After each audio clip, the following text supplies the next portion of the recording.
I am here in Beckley where they have just unveiled this sign that is dedicating part of the West Virginia Turnpike to the deadly fire on Flynn's Creek Road, just a few miles from where community members are putting on these yellow badges.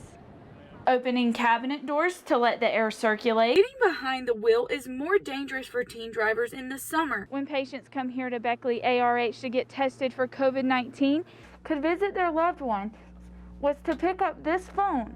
And if you take a look behind me, you can see there's not a whole lot of snow still on the roads here. In this new store in Ronsford, like this honey, are so excited that New River Gorge has finally become a national park, as it's a process that's been in the making since this sunflower field is a product of what happened after voters in the town of Cedar Bluff headed to the polls to cast their vote. They chose the names not on the ballot. Of the 23,000 registered voters, more than 5,800 ballots were cast early. Green River Academy is the first and only day school in the state, which is just about to begin. And tonight we're expecting to see West Virginia Governor Jim Justice. State police announced that the case of missing Oak Hill teenager Azariah Mitchell has turned from a missing persons case into a homicide investigation.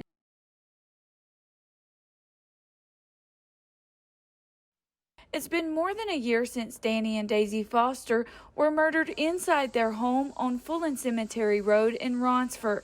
Their daughters say it's been a difficult time over this past year because there's been few answers as to what happened. And it was extremely hard not knowing who the person was and just thinking that we could go to the store, we could go just to an event and pass this person on the street and they walk right in front of us and we would have no idea that it was even them.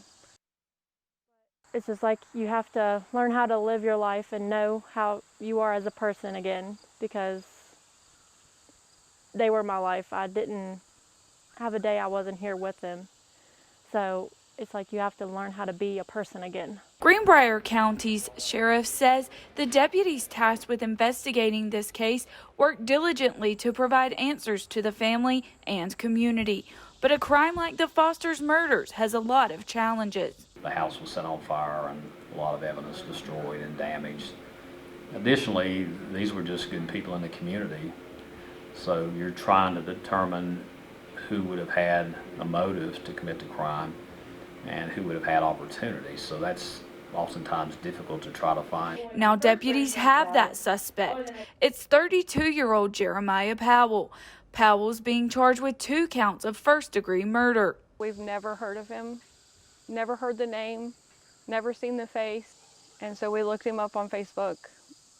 Never even, from what I can gather, crossed paths with him. The motive remains unclear right now, but this remains an active investigation as there's a lot of unanswered questions. Floodwaters are expected to flow in portions of Greenbrier County.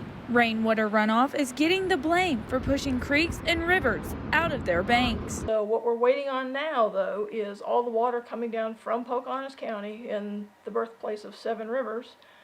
That's going to come right down through Greenbrier County. Floodwaters are a familiar sight for the Woodrum family in Raynell. It brings them flashbacks of the devastating flooding in the summer of 2016. We lost everything. Lost everything. The animals were fine. My brother was fine, thank the Lord. And my son was fine. So, but we lost everything. The Woodrums moved into their new home this past October after finding support from the Methodist Disaster Organization. Now they pray there's not a repeat of past flooding here. Oh, it's awful. Worries me. Stressing me. I was up all night last night.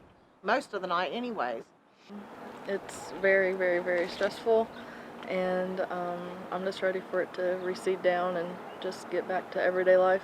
Woodrum says her family has an evacuation plan in place just in case they must seek higher ground. Brown says it's something everyone living in a floodplain should have. You have to make sure that you can get out of your house, first of all, and you don't want to wait until the last minute and decide, oh, I better leave. At that point, a lot of times you're better off, just staying secure, safe in your place. This is the latest vaccination event aimed to protect the elderly in southern West Virginia from coronavirus. Demand for vaccination is high and the supply of vaccine is short, according to the public health leaders here. Essentially, the state didn't get as large of a shipment as they were anticipating this week.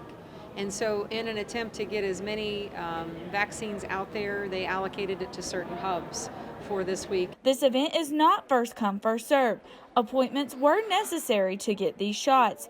With 500 doses available here, it takes a team effort in the public health community to make it work. So together with the surrounding counties and Robert C. Byrd Raynal Medical Center and us, we were able to fill up the 500 spots quickly. The elderly recipients traveled from near and far to get some protection against coronavirus. We spoke with recipients from Fayette and Summers County who traveled here for the first dose of the COVID-19 vaccine. I don't want to get the COVID, and I want my family to be protected that we're around, so I think it's very important for everybody to get it. I think everybody should get one, because if they don't, their chances of dying are very great, in my opinion. Here for you.